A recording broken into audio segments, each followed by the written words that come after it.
कोटड़ी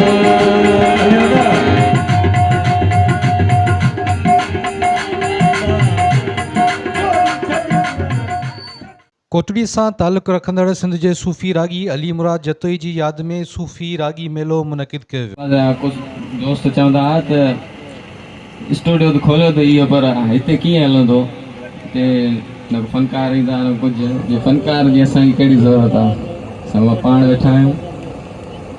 हफ़्तो ई मस्तु गुज़रियो त असां ट्रैक ठाहिणु शुरू कया। पोइ ईअं आहिस्ते आहिस्ते हलंदे हलंदे सॼी सिंध में असांजे स्टूडियो जो नालो थी वियो मस्त प्रोडक्शन स्टूडियो। हींअर ताईं आहे अली मुराद जतोई सूफ़ी रागी सां गॾु हिकु बहितरीनु इंसानु हुयो। उनजो कल्ह चालीहो थी गुज़रियो। अॼु उनजी यादि में ही प्रोग्राम आहे सिंधी अदबी संगत तरफ़ां, ऐं उनखे भेटा ॾियण जे लाइ फ़नकार शाइर अदीब पुॻा आहिनि। ऐं अली मुराद जतोई हिकु बहितरीनु गायक हुयो, क्लासिकल बि हुयो ऐं फोक में बि हुन सुठो ॻायो। ऐं उन सां गॾु हिकिड़ो बहितरीनु इंसानु हुयो, मेहड़ जो माण्हू हुयो। असांजो ॻोठाई हुयो, असां मेहड़ जा, पर कोटड़ी में अची करे हुन सूफ़ियत रंग खे वधीक फोकियत ॾिनी।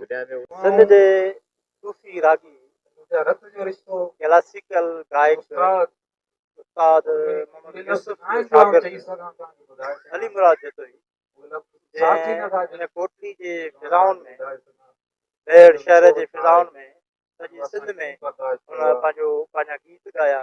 पंहिंजे फन जी दावत जो जेको हुन वटि वखर हुयो, उन सॼी सिंध में पंहिंजी सलाहियतुनि ज़रिए, पंहिंजे फन ज़रिए पेश कयो।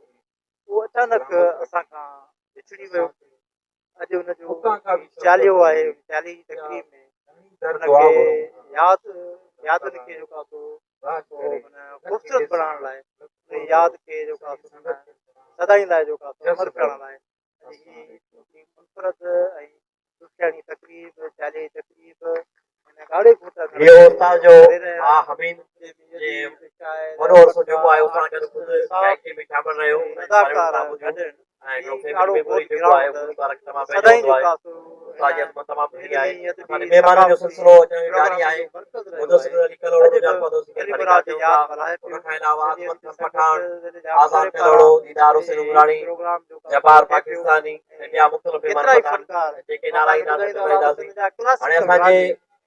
सिंधी अदबी संगत कोटड़ी शहर जी इंतहाई सीनियर अदीब शाइर साहिब किताब मौजूदा अॼोके ॾींहं ते पंहिंजे साथी अली मुराद जतोई खे सलाम पेश कयूं था। ऐं असांजो जेको अॼु ही सिंध जे रागियुनि जो मेलो आहे, उन में असां अॼु पंहिंजे साथी सूफ़ी रागी अली मुराद खे असां हिते राग जे हवाले सां, ॻाल्हियुनि जे हवाले सां असां हुनखे हुनजे चालीहे जे मौक़े ते ही जेको मेलो मचायो वियो आहे।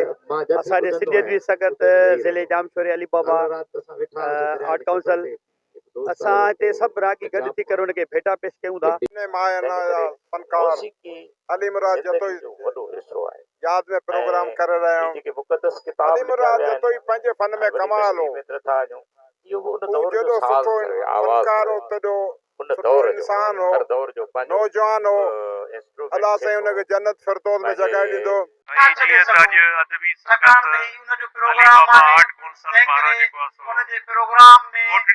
सभिनी खे शामिल करो। ग्राउंड में ही राय हूंदी, पंहिंजी ॻाल्हि वॾो हिकिड़े महान शख्सियत मोहतरम अली मुराद जतोई साहब जी यादि में जेको महफ़िल मौसीक़ी जो प्रोग्राम करायो मोहतरम दीदार शाम साहब जस लहे उन्हनि जी टीम जस लहे।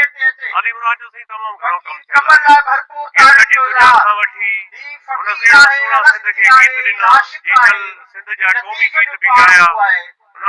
उस्ताद मोहम्मद यूसुफ हुनजो ॾाढो बदल हुयो, शागिर्द हुया उस्ताद मोहम्मद यूसुफ साहब जा। अली मुराद वरी सूफ़ी जेको ॻायो न, वरी सूफ़ी में त हुनजो अल्लाह ताला हिकिड़ो ज़बरदस्त हुन में हिकिड़ो रंग रखियो। सूफ़ीज़म में आयो त जॾहिं सूफ़ी गीत कलाम पेश कई दरगाहुनि ते, औलियाउनि जूं शायरियूं, बुढल साईं जी, जीज़ल साईं जी, रखियल साईं जी, गमदल साईं जी, सचल साईं जी, शहादत लतीफ़ भिटाई सरकार जी शाइरी जॾहिं हू ॻाईंदो हो त माशाअल्लाह दिलनि खे सुरूर बख़्शींदो हुयो। ऐं रूहानी ग़िज़ा जेका मौसीक़ी आहे, हुनजी बिल्कुलु हिन हक़ीक़ी ख़िदमत कई आहे अली मुराद साहब।